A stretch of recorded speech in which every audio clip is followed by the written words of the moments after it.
Que bom vê-lo. Tudo bem? Graças a Deus. Ai, te Deus.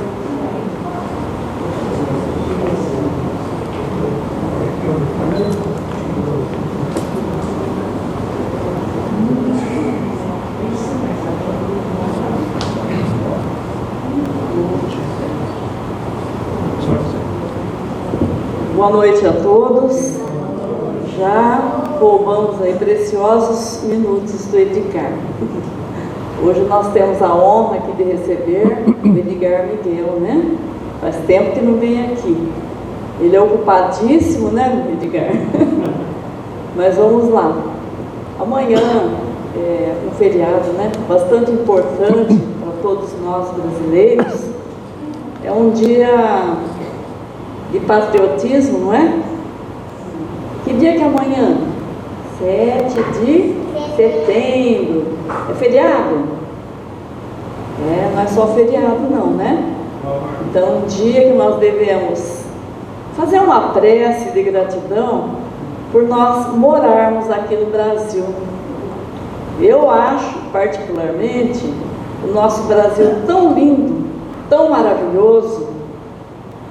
Todos os lugares do Brasil é bonito, né? Nordeste é lindo, Sul, todo lugar é maravilhoso. E também nós temos que ver com as cores dos nossos olhos.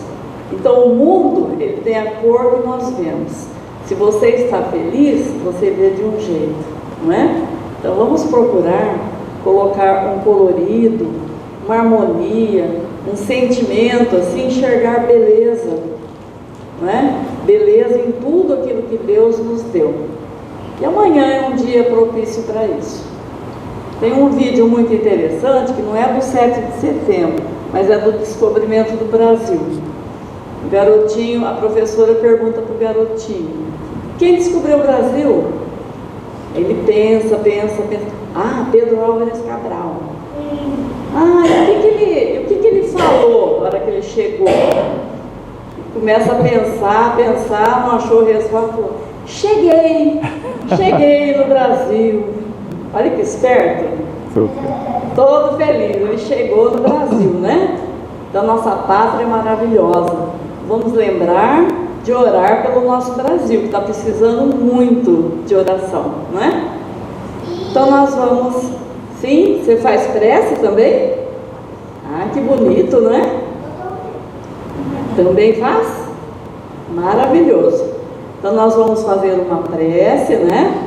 Para receber o nosso colega Edgar, que vai fazer uma palestra, ele vai conversar conosco hoje, tá bom? Então vamos elevar nosso pensamento até Jesus, até nossos amigos espirituais que estão sempre conosco, nos acompanhando, nos incentivando para o bem sempre, né? Então vamos fazer aquela linda oração que Jesus mesmo que nos ensinou. Pai nosso que estais nos céus, santificado seja o vosso nome. Venha a nós o vosso reino, seja feita a vossa vontade, assim na terra como nos céus. O pão nosso de cada dia nos dai hoje. Perdoai as nossas ofensas, assim como nós perdoamos a quem nos tem ofendido. E não nos deixeis cair em tentação, mas livrai-nos, Senhor, de todo o mal, tanto do corpo como do espírito. Que assim seja. Bem, então agora nós vamos receber nosso colega, nosso amigo Edgar. Seja bem-vindo. Que Jesus o abençoe. Obrigado. Boa noite. A honra de estar aqui é toda minha. E eu realmente não podia vir, há mais de 5 anos que não venho aqui, porque eu tinha um compromisso às sextas-feiras, então realmente não era possível. Mas esse compromisso desapareceu, agora posso voltar. Então eu estou muito contente de voltar a essa casa, muito querida, muito acolhedora, com uma energia tão boa, que faz tanto bem ao nosso coração. Então eu agradeço muito pelo convite. Muito bem. E a dona Creuza disse uma coisa muito certa: eu gosto de conversar. Eu nem falo que eu sou palestrante, eu sou conversador. Então eu peço que vocês me interrompam a hora que quiserem, perguntem, complementem. A hora que quiserem, eu vou ter muita alegria em conversar com vocês e vocês conversarem comigo. Combinado? Obrigado. Fiquem atentos, porque eu posso falar alguma coisa, alguma bobagem, alguma coisa errada, e é muito bom que eu seja corrigido, para que essas bobagens não se reproduzam por aí. Tá bom? Muito bem. O tema de hoje é uma pergunta. Eu gosto muito de perguntas. E a pergunta é: por que é bom viver? E eu não gostaria que a gente pensasse em respostas prontas. Eu não gostaria que a gente pensasse simplesmente numa resposta que satisfizesse a nossa mente. Mas ela precisa também satisfazer o nosso coração, a nossa alma. Eu tenho que sentir por que é bom viver, e não apenas saber por que é bom viver. E para isso, para sentir, a gente precisa fazer um trabalho. Começa pela cabeça, pela mente. A gente precisa ter razões lógicas, justas, firmes, profundas para essa pergunta, ou para qualquer pergunta. Mas a gente precisa também fazer um trabalho com o coração. A gente precisa mexer com alguma coisa que não é a mente dentro de nós, perceber alguma coisa da vida que a gente vive, já que esse é um tema, se perguntar, porque nós temos muitas respostas, perguntar para o próprio ser, para o próprio coração, para a própria alma, por que é bom viver? E é preciso se acostumar a essa conversa. Eu acho que a gente conversa tão pouco com a gente mesmo. E eu não estou falando de ficar pensando, porque às vezes a gente só pensa com a cabeça. E essa história de pensar com a cabeça é muito interessante, porque teve um pesquisador que um dia foi visitar um povo indígena lá nos Estados Unidos. E ele ficou lá alguns dias, e eles ficaram conversando, e teve um momento que esse nativo, essa pessoa que era daquela terra, um índio daquela terra, virou e falou assim: vocês brancos são tão estranhos, vocês pensam com a cabeça. Aí a pessoa, esse pesquisador, falou assim: e vocês não? Não, a gente pensa com o coração. Então vejam, há outras formas de pensar. E quando a gente fica só minhocando, só refletindo, pensando, naquele pensamento que não para nunca, normalmente a gente não está pensando também com o coração. Este assunto de hoje, para a gente conversar, merece que a gente se acostume a pensar com o coração também. Se acostume a se ouvir, a ouvir a voz profunda que está dentro de nós. Muito bem. Como que a gente pode conseguir responder essa pergunta? Porque a gente precisa responder essa pergunta porque a vida não é simples de ser vivida. Todo mundo já percebeu isso, fora as crianças? Todo mundo já percebeu isso. Tanto que eu gosto de falar que a vida é uma subida, gente. A vida não é uma descida, é subida. E para subir você precisa de esforço, vai suar. Não tem alternativa. Se a gente veio aqui para se divertir, veio para o lugar errado. Aqui a gente também se diverte, mas não é o objetivo. Aqui não é um parque de diversões, E quem que disse isso? O próprio Cristo, mas também a doutrina espírita. O Cristo respondeu essa pergunta: por que é bom viver? Mas a doutrina, ela funciona como uma lente de aumento, no Cristo. Então a gente pega a doutrina, coloca em cima do Cristo e entende ele um pouco melhor. Fica mais clara. Algumas coisas que ele diz, todas as coisas que ele diz ficam mais claras. Então eu gostaria de citar apenas 4 coisas que respondem talvez todas as perguntas, viu? Quase todas as perguntas. talvez respondam as mais importantes perguntas que um ser humano possa fazer. E responde também a pergunta: por que é bom viver? Vejam que a pergunta não é por que eu devo viver. Não é essa a pergunta. A pergunta é por que é bom viver. E aí eu estou me referindo a qualquer vida. É uma pergunta ousada, né? Qualquer vida. Uma vida supostamente mais fácil, supostamente, e uma vida supostamente mais difícil de ser vivida. Primeira coisa que eu tenho que dizer, e as 4 coisas que eu vou falar, pelo menos 3 delas são princípios da doutrina espírita. Está lá no comecinho da nossa história. Primeira coisa, nós temos um Pai. Isso é um princípio. Existe um Deus. Esses dias me contaram que quando Jesus falava de Deus, dizem que ele chamava de Pai, né? Foi a primeira pessoa que chamou Deus de Pai. Antes era Deus, Senhor, Guerreiro, Criador, etc. Mas eu já ouvi falar que na língua que Jesus falava, ele não falava Pai, ele falava Papai.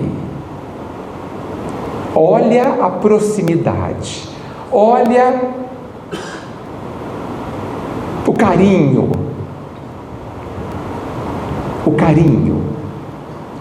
deste Pai que é profundamente amoroso. Kardec discute as qualidades deste Pai.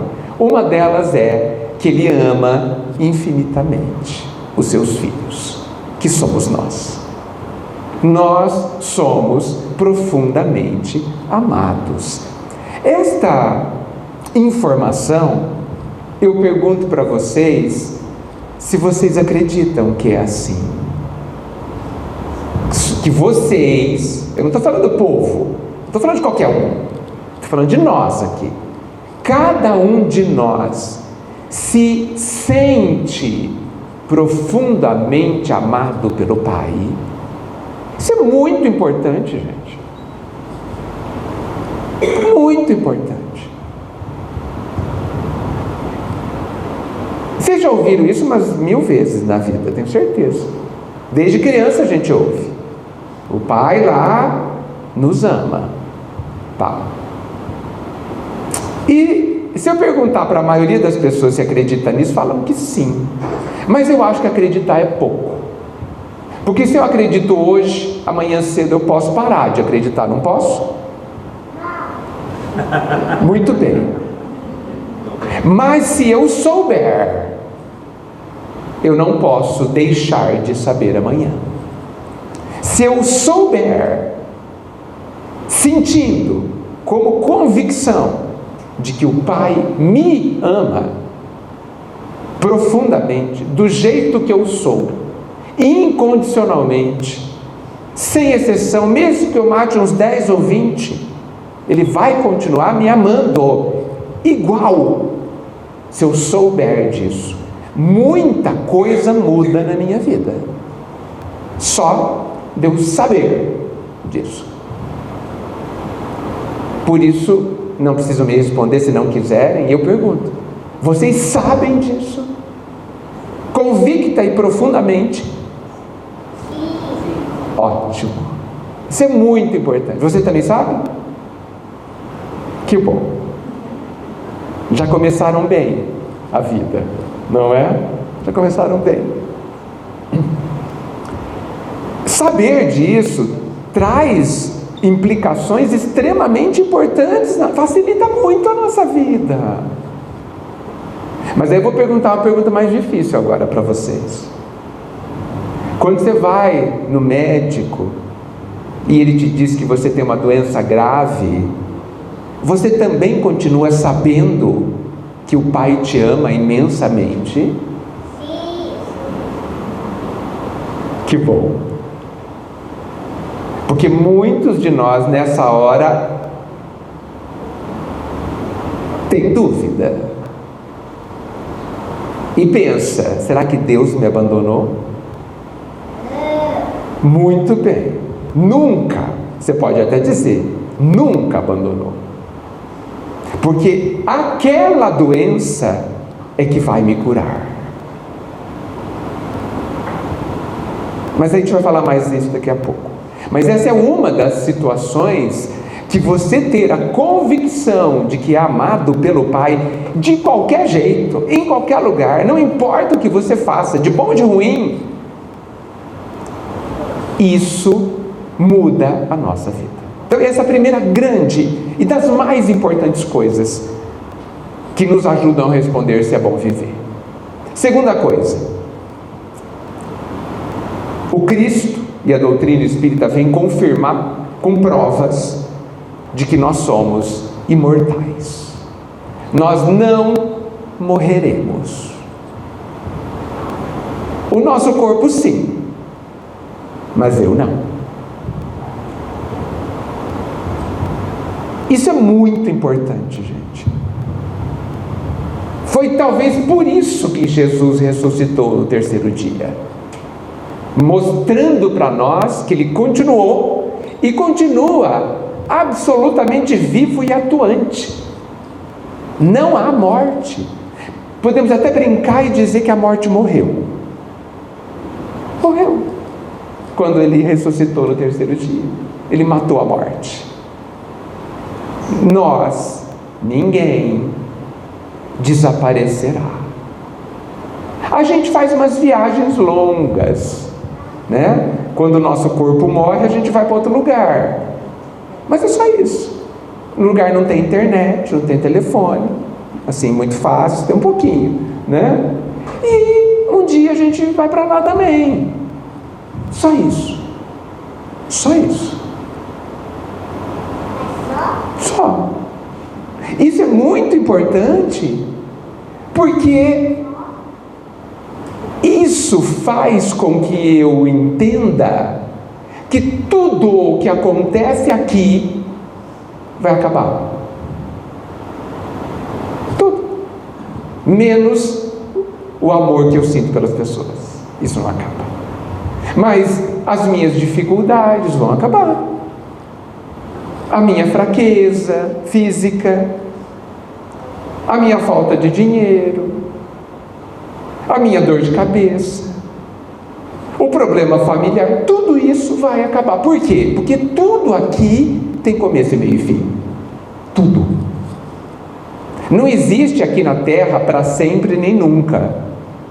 São duas palavras que a gente deve evitar usar. Poucas situações elas são extremamente verdadeiras. Nunca mais vou encontrar tal pessoa porque ela morreu. Não é verdade. Não é verdade. Vai encontrar antes do que imagina. Eu nunca vou conseguir estudar. Não é verdade. Se não for nessa, vai ser em outra vida. Se não for aqui, vai ser lá. Ai, nunca mais vou conseguir, ou então eu nunca vou ter oportunidade de fazer uma coisa que eu gostaria. Não é verdade. Por quê? E aí vem a questão da imortalidade e a outra questão colocada. Nós vivemos encarnando e desencarnando aqui na Terra. Nós temos muitas vidas aqui na Terra. Continuamos vivos quando não estamos aqui. E quando estamos aqui, continuamos vivos também. Só que usando um uniforme. Para entrar nessa escola precisa de um uniforme, chamado corpo físico. A gente saber disso precisa mudar a forma como a gente vive aqui. Vocês não acham que a gente dá muita importância a determinadas coisas que acontecem aqui na nossa vida, esquecendo que vai passar? Vocês não acham? Que a gente sofre horrores porque acontecem algumas coisas. A gente fala assim: ai, fulano perdeu essa vida, meu filho não aproveitou, no exemplo, não estudou, meu Deus, perdeu essa vida. E sofre. Claro que a gente não vai ficar alegre por isso, Mas a gente precisa saber que ele terá outra oportunidade amanhã. E outra, e outra. E quantas ele precisar até aproveitar a oportunidade. Então, não é tão grave assim. É uma pena? É uma pena, mas a gente não sabe que tudo tem seu tempo? É justo que você olhe para o abacate e reclame que ele não está maduro? É justo que você olhe para o abacaxi e fale assim, mas você está muito verde. É justo, gente? Não é justo, né? Por quê? O abacaxi vai responder para você, calma, não está na época de eu amadurecer e ficar doce. Tem que esperar. O abacate vai falar, calma, eu estou crescendo ainda, estou verde. Não estou na época de estar bom para comer. Nós também temos um processo de crescimento. Não é justo exigir da criança que ela construa uma ponte. Não é justo. Mas a gente tem exigido das pessoas e de nós mesmos, muitas vezes, o que elas não podem dar. Não podem dar. Por quê? Porque estão verdes. Da mesma forma que nós estamos verdes para muita coisa. Nós temos dificuldade de perdoar, a maioria de nós, muitos de nós. Nós temos dificuldade de amar direito as pessoas. Nós estamos verdes nesse assunto. E isso é um problema? Não. A criança de 2 anos, ela tem algum defeito porque ela não sabe ler e escrever, gente? Tem algum defeito? Não. Por que ela não sabe ler e escrever? Porque não está na idade, porque ela não teve oportunidade. Por isso. Nós somos todos analfabetos do amor, analfabetos do perdão. Isso é um defeito? Não. Estamos no meio do curso. Espera terminar, nem fiz as provas finais ainda. Jesus não pode mais não amar. Jesus não pode mais não perdoar, porque ele já está formado. Agora nós podemos errar no esforço de aprender. Então, quando as pessoas queridas ao nosso redor, aspas, perdem algumas oportunidades, tomam outros caminhos diferentes daqueles que a gente acha corretos e que muitas vezes estão corretos mesmo, nós vamos ficar tristes? É possível. Mas nós vamos desesperar? Por quê? Se a gente vai ter quantas vidas, quantas oportunidades forem necessárias, que eu e que ele ou ela, queridos, continuam amados pelo Pai, cuidados pelo Pai, protegidos e amparados pelo Pai, e terão quantas oportunidades quiserem ou precisarem, eles e nós. Simples assim. Então veja, já estou usando a primeira questão, o Pai me ama, nos ama. A segunda questão, que é, sou imortal, nunca eu vou morrer, nunca eu vou parar de sentir, de pensar, nunca mais, até o final dos tempos, que não vai ter fim, inclusive, não tem final dos tempos. E 3, o Pai, na sua sabedoria e no seu amor sem fim, criou uma escola, para que a gente aprendesse a ser feliz. Estamos nela. Prazer, escola. A vida encarnada é uma escola. E por que a gente não se toca que a gente está numa escola? Por que a gente não percebe, ou não aceita, ou não reflete sobre isso? A gente sofre porque a gente estranha o que está acontecendo nessa escola, o que essa escola está me oferecendo, porque eu queria outra coisa. E todas as vezes que você vai para um lugar esperando que lá vai ter água e não tem água, você estranha, né? Ai, não, lá, eu vou num casamento, vai ter salgadinho, aí você não janta. Aí chegar lá, não tem salgadinho, não tem nada. Você sofre. Não sofre?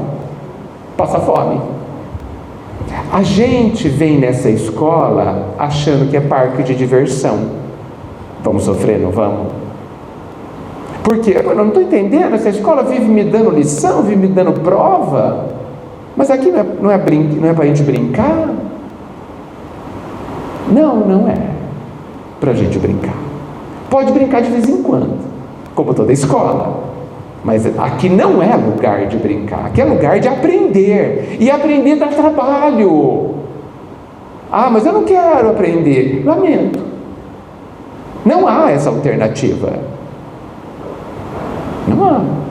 Você pode ficar moado no canto da sala, tem todo o direito, mas alguma coisa dentro de você vai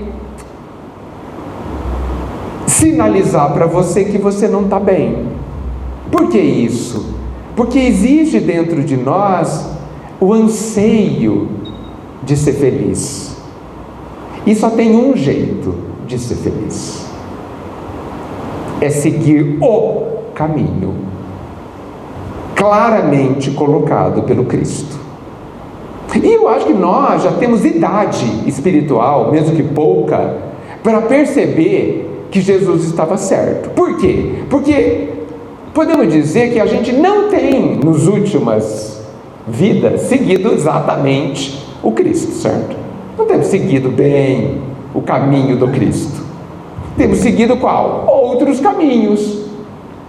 Tá bom esses outros caminhos que a gente está seguindo, gente? Estamos felizes com eles? Não, né? Pronto, já devíamos ter aprendido. Sabe quando você vai para um lugar? Eu quero ir para um lugar aqui. Um fala assim: pega esse caminho que é o melhor. Ele é reto, asfaltado. Não quero. Não quero te atender. Então eu vou pelo meu caminho. Tá bom. Vai chegar 4 dias depois, estrupiado, tudo ralado, faminto, né? Foi atacado por cobra e escorpião. Você que quis ir.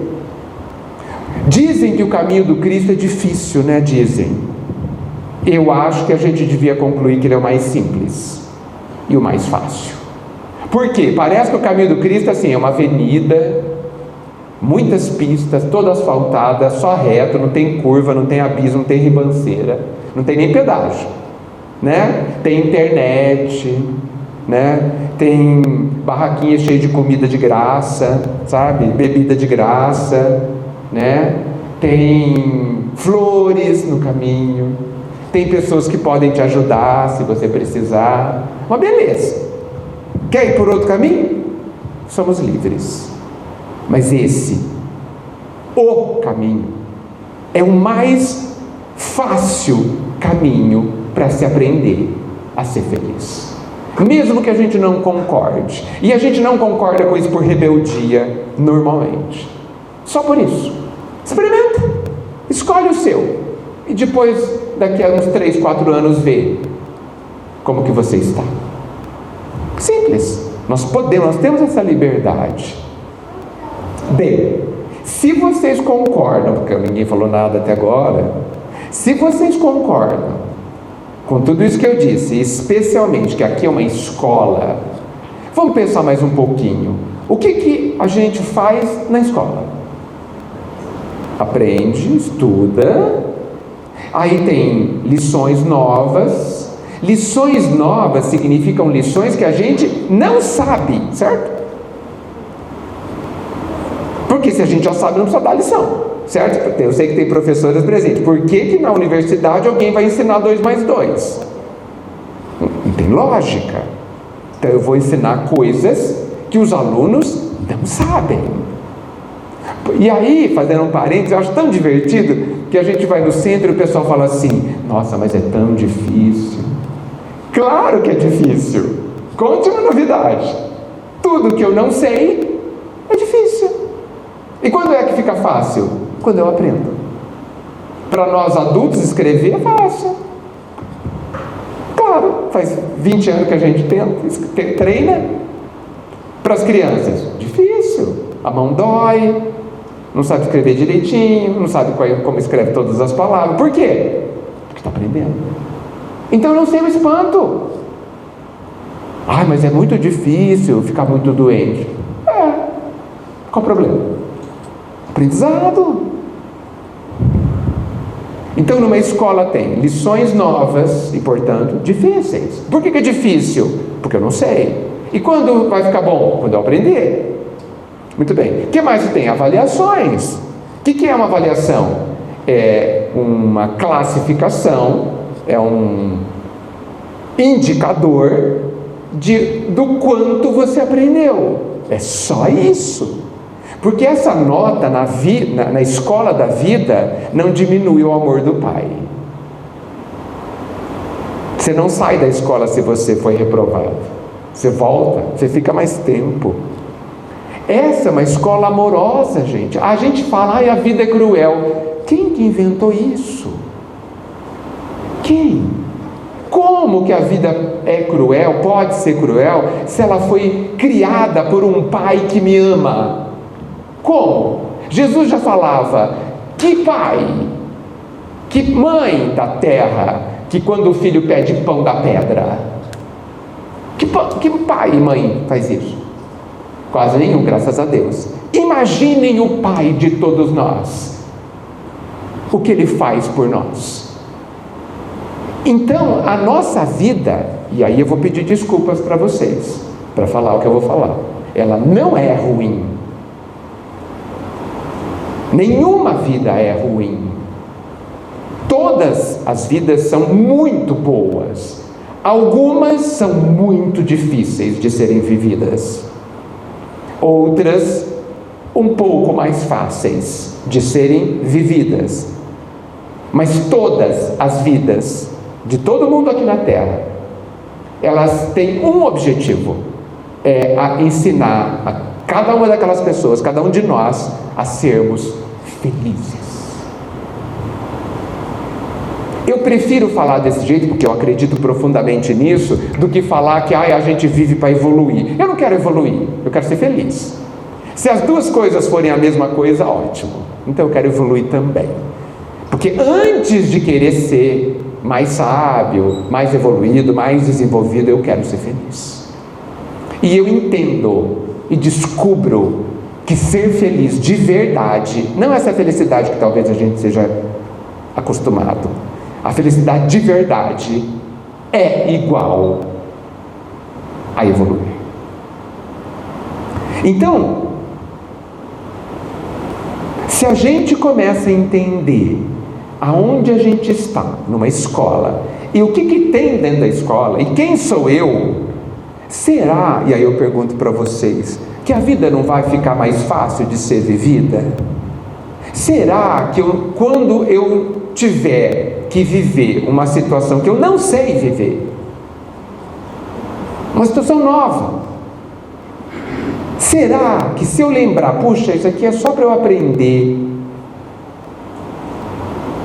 é só para eu aprender a ser feliz, puxa, então é bom isso que está acontecendo, mas vai dar um trabalhão, vai. Para aprender precisa se esforçar, não há alternativa. Ou seja, para ser feliz eu preciso me esforçar. E Jesus disse isso, sabe quando? Quando ele falou assim, cada um terá segundo as suas obras. Quando Jesus disse essa frase, que é uma lei, ele inaugurou a lei do esforço. Ele falou assim, você quer uma coisa boa, viver uma coisa boa? Então plante essa coisa boa. Olha só que simples, está na minha mão. Eu não dependo de ninguém. E vou dar um exemplo que talvez esteja aparecendo na cabeça de vocês algumas situações. Muitas vezes as pessoas reclamam que não vivem numa família boa, numa família que a apoie, numa família unida, né? Uma reclamação que a gente ouve. Ok, isso certamente, se a pessoa fala, é verdade. Como que você vai fazer para resolver isso? É simples. Construa. Plante o que você precisa plantar para que amanhã você colha a família que você quer. Seja um bom filho, um bom marido, uma boa esposa, um bom irmão, um bom tio. Plante. E é da lei que você terá uma família boa. Quando?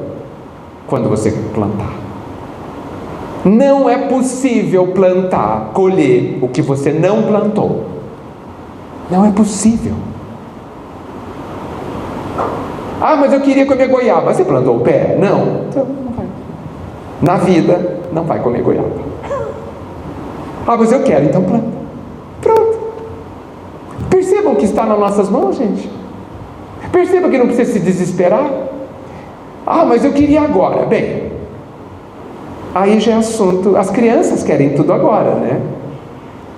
Criança aguenta esperar amanhã? Não aguenta, né? E nós vamos continuar agindo que nem criança? Sobre a vida?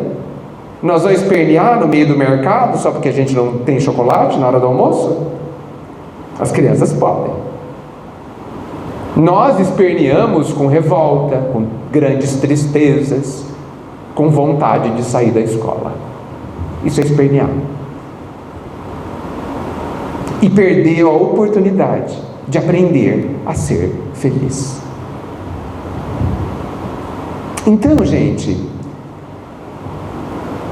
percebam, e eu quero saber se vocês concordam com o que eu estou falando, de repente é tudo bobagem.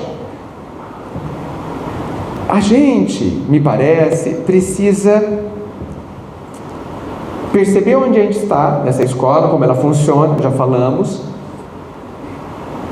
e arregaçar as mangas, entendendo que cada coisa que acontece na nossa vida é para o nosso bem. E olha, a gente cai num perigo enorme. Vou me explicar. A gente acha que existem coisas boas e coisas ruins que acontecem na nossa vida, não acha? Então isso não é verdade. Só tem coisa boa. E eu vou explicar. A gente acha que ficar doente não é bom. Tanto que a gente ora de manhã, ai Deus, não me deixa ficar doente hoje. Muitas vezes a gente ora assim. E a gente acha, por exemplo, que ter bastante dinheiro é bom. A gente acha, por exemplo, que ter saúde é ótimo, não acha? Será? Será? A gente acha que quando a gente tem muita saúde, Deus está nos presenteando. Deus não presenteia ninguém. Ele não dá presente. Ele dá o que a gente merece. Ou, desculpa, Ele dá o que eu preciso. Mesmo que eu não mereça. Porque geralmente a gente não merece. Mas porque Ele ama, Ele dá o que o filho e a filha precisam. Mesmo que o filho seja ingrato, Ele dá o que ele precisa. Então, esse negócio de é bom ter saúde, eu gosto de pensar que é confortável ter saúde, dá menos trabalho, mas eu não sei se é bom ter muita saúde. Sabe por quê? Porque a gente não transforma a saúde em felicidade. Geralmente a gente transforma a nossa saúde em doença. Não é assim, gente? A gente está mostrando para o professor da escola que a gente não sabe ter saúde, porque a gente estraga a nossa vida, o nosso corpo, melhor dizendo, quando a gente tem saúde. A maioria de nós passa a maior parte da vida física com saúde, não é verdade? São poucas as pessoas que nascem doentes e sofrem a doença desde o começo, não é verdade? A gente tem uns 10, 20, 30 anos bem saudáveis. Depois fica doente. Por que será? Nunca pensaram nisso? Será que não é porque a gente não soube viver os dias de saúde? Será que a gente não estragou o nosso corpo? Não exagerou? Não cuidou? Teve pensamentos desequilibrados, desarmoniosos, que abalaram as nossas células e elas não aguentaram mais e adoeceram? Será que não? Então, a doença é importantíssima e muito boa. Por quê? Porque ela é a chance que a gente tem para aprender a, com saúde, ser feliz. Então, ter saúde também é uma prova. A gente pensa que prova é doença, é briga, é acidente, é falta de dinheiro. O que mais? A gente pensa que prova é isso. Não, gente. Tudo que acontece aqui é prova. Não tem alguma coisa que não seja prova. Não tem. Tudo é... Gente, se na escola tem na escola que a gente coordena, os professores daqui têm planejamento, cada coisa na sala de aula tem um porquê, não tem? Ninguém dá uma atividade na sala de aula, estou falando das escolas nossas aqui, à toa, passar o tempo. Não pode, não deve ser assim. Imagine Deus, se Ele dá ponto sem nó, se Ele perde a oportunidade. Imagina, você acha que Ele perde tempo? Não. Por quê? Porque Ele gostaria que a gente fosse feliz logo, mas nos respeita. E quando a gente quer demorar muito tempo, Ele fala: tudo bem, eu te espero. Então, tudo, gente, 100% das situações que a gente vive tem como objetivo pedagógico nos ensinar alguma coisa que eu não sei. 100%. Por isso que a grande pergunta diante de cada vivência é: o que eu tenho que aprender com isso? Essa é a grande pergunta. E não porque comigo. Na verdade, eu sei, por que não comigo? O que eu não sei e tenho que aprender? Por isso que eu gosto de brincar. Quando você está com uma dor, ou quando você está doente, uma doença um pouco grave, eu sugiro que você chame a doença para tomar um chá, um café. Sabe? Coloca a mesa para 2 pessoas, né? Faz um chá gostoso, umas bolachinhas, e chama ela para sentar, seja gentil com ela. E fala assim para: dona doença, explica direito o que eu tenho que aprender com você, porque eu não estou entendendo. Dá para você ser mais clara? Né? Conta para mim. Imagina que eu tenho 2 anos. Explica para uma criança de 2 anos por que você está na minha vida. Estou falando sério, gente. O que eu tenho que aprender? E aí você faz um combinado com ela. Fala: dona doença, você vai me contar, e quando eu aprender, você vai embora. E ela fala: combinado. Sempre ela vai embora a hora que ela não tem mais serventia. Para que ela vai estar na sua vida? Por que Deus vai deixar alguma coisa na sua vida que não sirva para nada? Deus não dá ponto sem nó. Então, olha a mudança, olha a vida de uma pessoa que age assim. Como é muito melhor, gente. Outra coisa importante, decorrente dessas 4 coisas que eu citei como princípio da doutrina. Se a vida é uma escola e tudo são apenas aprendizados, se eu acho que doença é ruim e ter dinheiro é bom, será que eu não posso concluir que sou eu que estou enxergando as coisas assim? E nós que inventamos que a doença é algo indesejável, sendo que ela é só trabalhosa, e nós que inventamos que sombra e água fresca é bom. Alguém aprende alguma coisa debaixo da sombra e com água fresca, gente? Alguém aprende alguma coisa? Não, né? Alguém aprende alguma coisa no sofá, deitado, olhando para cima? Não, né? Eu brinco, alguém aprende alguma coisa numa festa? Até que dá para aprender alguma coisa, mas geralmente a gente só perde na festa. Quando é que eu aprendo? No esforço. E quem é que nos estimula a se esforçar? A dor. A dor é a grande mestra. E eu acho que o Pai chama a dor para nos ensinar como última alternativa. Quando a gente não tem mais jeito, Ele fala: dona dor, vem aqui, Vai ali, fica um tempinho ali com eles, para ver se a gente acorda. Porque a dor não é obrigatória. Nós não precisamos evoluir, aprender a ser feliz com dor, com sofrimento. O sofrimento é uma escolha. E essa escolha está relacionada a como você enxerga a sua vida. Se você enxergar a sua doença, a sua dificuldade familiar, enfim, qualquer dificuldade, como uma oportunidade de aprender o que você não sabe. E detalhe importantíssimo que eu não disse: você é capaz de aprender. Por quê? Porque você é filho de Deus. Imensamente, completamente capaz de aprender tudo o que essa escola oferece. Olha o amor do Pai. Ele nos deu o amor, a capacidade e o lugar, a oportunidade de aprender. O que falta? Falta a gente querer. Dizem por aí que é difícil mudar, né? Eu discordo plenamente. Mudar é facílimo, gente.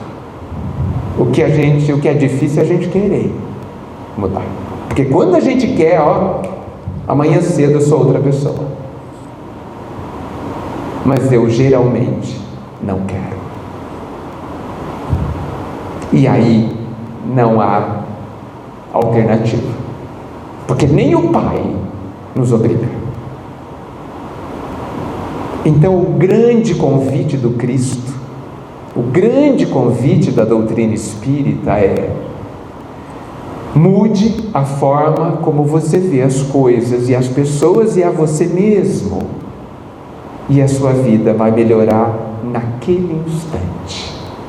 Porque você sai de uma situação de achar que o mundo está contra você, que a vida é muito perigosa. Todo mundo acha que a vida é muito perigosa, e por isso que a gente está morrendo de medo. Todo mundo tem medo de tudo, de acordar, de dormir, de comer, de não comer, de andar na rua, tudo. Nós vivemos em desespero de tanto medo. Por quê? Porque a gente se esqueceu do que é a vida, se esqueceu de que é amado, se esqueceu que não tem problema nenhum morrer, desencarnar, nenhum. A gente ainda acha, inclusive nós espíritas, que desencarnar é um castigo, sendo que desencarnar é voltar para casa, é sair da escola e voltar para casa, que desencarnar é se libertar do peso do corpo, desse uniforme pesado de chumbo. E a gente acha que desencarnar é ruim. Já está na hora da gente ver a morte como sendo até logo. Vou ali e já volto, ou estou te esperando quando você acabar o seu dia da escola. Não há, sob essa forma de ver, uma vida ruim para se viver. E como eu disse no começo, há vidas bastante trabalhosas e há vidas menos trabalhosas. Só. E detalhe, aquelas vidas menos trabalhosas são vidas cheias de prova. Por quê? Quando a vida não te dá problema para resolver, te deixa solto, geralmente a gente cai, e cai feio. Pega as pessoas que têm muito poder, muita beleza e muito dinheiro na vida. Oremos por eles, porque eles são as pessoas que não têm restrições, nada os limita. As pessoas que têm dinheiro, muito poder e beleza, podem quase tudo na nossa sociedade, inclusive passar por cima da lei. Ou seja, elas têm altíssima chance de plantar tempestade para as próprias vidas. A gente vê nos livros, os grandes imperadores nasciam depois mendigos no pé do palácio. Por quê? Porque não souberam cuidar do povo em nome do Pai na posição de poder. Ai deles, pobre deles. Oremos por eles. Agora, se eu nasço com limitações físicas, se eu nasço ou adquiro uma doença crônica que me limita, como um diabetes, como uma pressão alta, como... o que mais? Não sei. Qualquer doença que não tem cura, mas que não vai me matar, se eu cuidar dela, se eu respeitar os limites que ela me impõe, eu vou ter uma oportunidade de me conhecer. Eu vou estar ali com o professor juntinho de mim, a doença, falando: olha, vai plantar coisa ruim para amanhã, vai plantar tristeza, vai plantar desequilíbrio. Faz um esforço aqui, um pouquinho todo dia, né? E aí a gente vai ter alguém do nosso lado nos ajudando a mudar a forma de ser. Benditos limites da vida. A gente vê nos livros pessoas planejando a sua encarnação e pedindo que nasçam feios, com o corpo feio, que nasçam com um pé um pouco manco, que nasça sem um magnetismo pessoal que os torne atraentes ou vistosos, porque eles querem mais tranquilidade para cumprir a sua tarefa e aprender o que precisa aprender. Porque a vida, gente, na nossa sociedade, tem muitas distrações para o que é importante. E o que é importante? A gente aprender a ser feliz. E como que a gente faz isso? Seguindo Cristo. Porque Ele, como Ele mesmo disse, Ele é o caminho. Ele não é um caminho. Ele é o único, razoável, excelente. Ninguém chegará ao Pai a não ser por mim, disse nosso Mestre.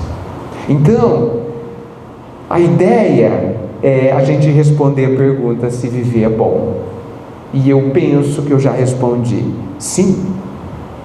Porque não importa a vida, eu insisto, qualquer uma, ela é boa porque ela me permite aprender finalmente a ser feliz. Mas feliz de verdade, gente. Não essa felicidadezinha pobre que a gente pensa que tem. Nós lemos e estudamos em Kardec que a felicidade total não é deste mundo. Não esqueçam do total, viu? A felicidade absoluta, é a pergunta de Kardec, não é deste mundo. Mas tem muita felicidade aqui disponível. Muita. Muito mais do que a gente consegue usufruir na nossa cegueira, na nossa rebeldia. Muito mais. Se a gente conseguir ser feliz, usar toda a felicidade que esse mundo dá, nossa,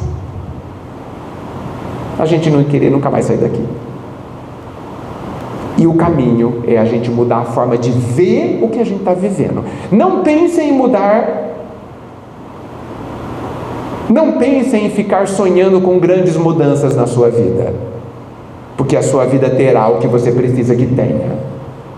Pense em enxergar o que acontece na sua vida à luz do Cristo, que, penso eu, é dessa forma que foi dito hoje, e a sua vida instantaneamente mudará, se tornará leve. E é por isso, finalizando, que Jesus disse assim: comigo o fardo é leve, com o mundo insuportável. Sigamos o Mestre para viver uma vida cheia de trabalho, cheia de esforço, mas leve, porque o Pai cobra a prazo e paga à vista. E o dinheiro dele chama-se felicidade. Muito obrigado. Vocês ficaram me devendo falar comigo. Tá bom? Vou ter que voltar, dona Creuza, para que vocês falem comigo. Só as crianças falaram comigo. Obrigado, viu? Vocês falaram comigo. Tá bom? Muita luz, muita paz a todos nós. Muito obrigado.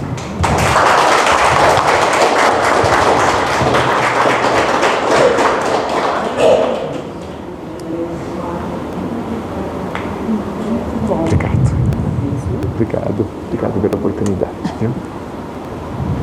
Que maravilha, não é, gente? Bom, ele falou que nós estamos aqui no verdadeiro... Nosso planeta é uma grande escola, né? Eu me acho inserida também numa grande oficina de trabalho. Claro. E o trabalho, pelo menos para mim, é uma das maiores alavancas do nosso progresso. Sem dúvida. Não é? Então nós devemos, eu acredito que nós devemos trabalhar, sim, todo mundo trabalha, mas sermos principalmente servidores.